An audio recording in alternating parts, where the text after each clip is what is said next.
الحمد لله رب العالمين.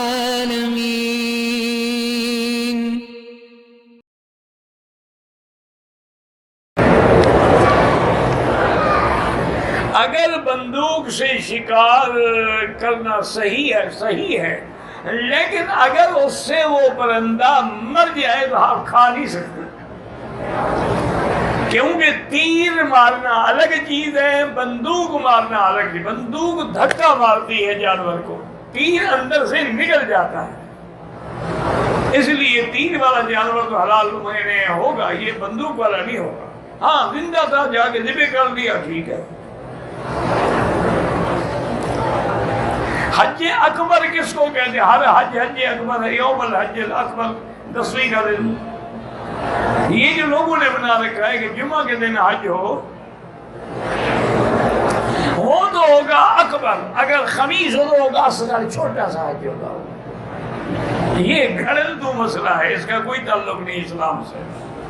اگر اللہ جمعہ کا دن نصیب کر دے ثواب بڑھ جائے گا، یہ تو نہیں کہ وہ حج اکبر ہے باقی ساری زندگی لوگ معلوم ہو جائیں۔ قرآن جو کہتے ہیں یوم الحج الاکبر، اس سے مراد 10ویں کا دن ہے۔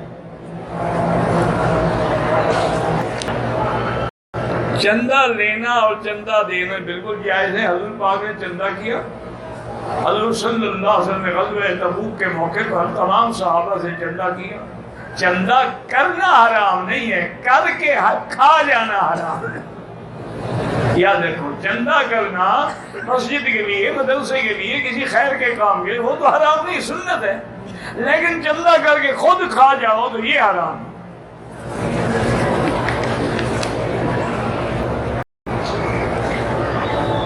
قبر کے بارے میں کس کے بارے میں سوال ہوگا؟ من ربو کا، تیرا رب کون؟ وہ کہے گا ربی اللہ۔ وہ پوچھیں گے ما دینوں کا، تیرا دین کیا؟ وہ کہے گا دینی الاسلام۔ وہ کہیں گے ما تقول فی حق ھذا الرجل، وہ کہے گا محمد رسول اللہ۔ تو ھذا الرجل سے مراد محمد مصطفیٰ ہے، باقی ھذا سے تم حاضر ناظر ثابت نہیں کر سکتے ہو۔ ایک بات یاد رکھو، کیونکہ دوسری حدیث میں موجود ہے ما تقول فی حق ھذا الرجل الذی بعث فیکم، وہ جو تمہارے اندر رسول بنا کے بھیجے گئے۔ انہوں نے بیچاروں نے یہ بھی ہاتھ پاؤں مارتے رہتے ہیں نا کہ جب ہر قبر میں ہوں گے تو حاضر ناظر ہو گئے۔ یہ اچھے حاضر ناظر کا مسئلہ ثابت کیا، قبر میں حاضر ناظر، باہر حاضر ناظر نہیں ہے۔ اچھا اگر ایک منٹ کے لیے خدا کا خوف کرو، اگر حضور مثلا میلاد میں بھی چلے جاتے ہیں، قبروں میں بھی حاضر ناظر ہوتے ہیں، تو ایک دن میں تو کروڑوں قبریں بنتی ہیں اور لاکھوں میلاد ہوتے ہیں۔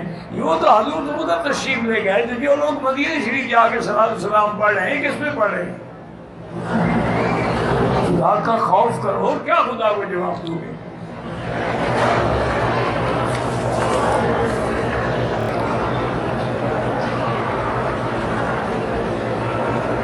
پتہ نہیں یہ پیار اور عشق جو ہے شرعی لحاظ سے اس کی کیا حیثیت ہے؟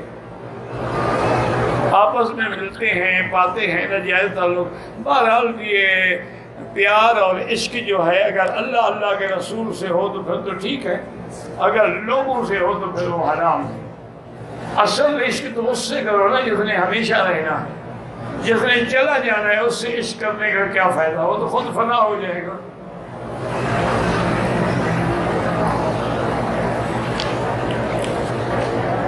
میرے ماں باپ نے پسند کی شادی نہیں کرنے دی، جہاں ان نے کرائی شادی وہ لڑکی خراب نکلی تو طلاق دے دو، یا تمہارا اپنا دماغ خراب ہو تو غلط بات ہے۔ ورنہ اگر لڑکی خراب ہے، خراب کا کیا مطلب ہے؟ وہ کسی اور جگہ عشق میں ٹکا کرتی ہے، طلاق دے دو۔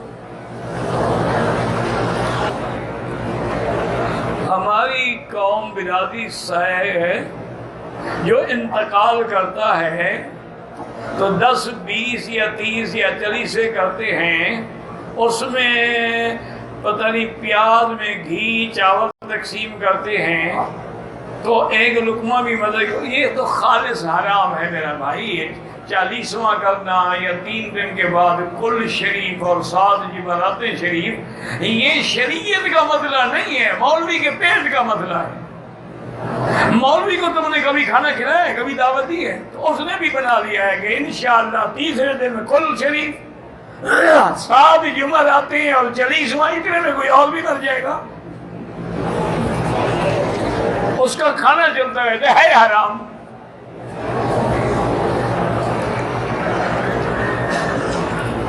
کہتے ہیں کہ پتہ نہیں کیا ہے، بنو میں گھر کے لیے کنال کا پلاٹ خرید گیا، اس کی 4 دیواری اور گیٹ لگا ہوا تھا۔ 8واں بار جب بنانے کے اس نے اس پلاٹ پر اسٹے آرڈر دے دیا، مقدمہ چل رہا ہے، حسبنا اللہ و نعم الوکیل، حسبنا اللہ و نعم الوکیل۔ ویسے تو علماء کہتے ہیں کہ 500 دفعہ روز پڑھے، لیکن جتنا زیادہ پڑھو، سارے گھر والے پڑھو، انشاءاللہ فیصلہ تمہارے حق میں ہو جائے گا، اللہ کی مدد آئے گی نا۔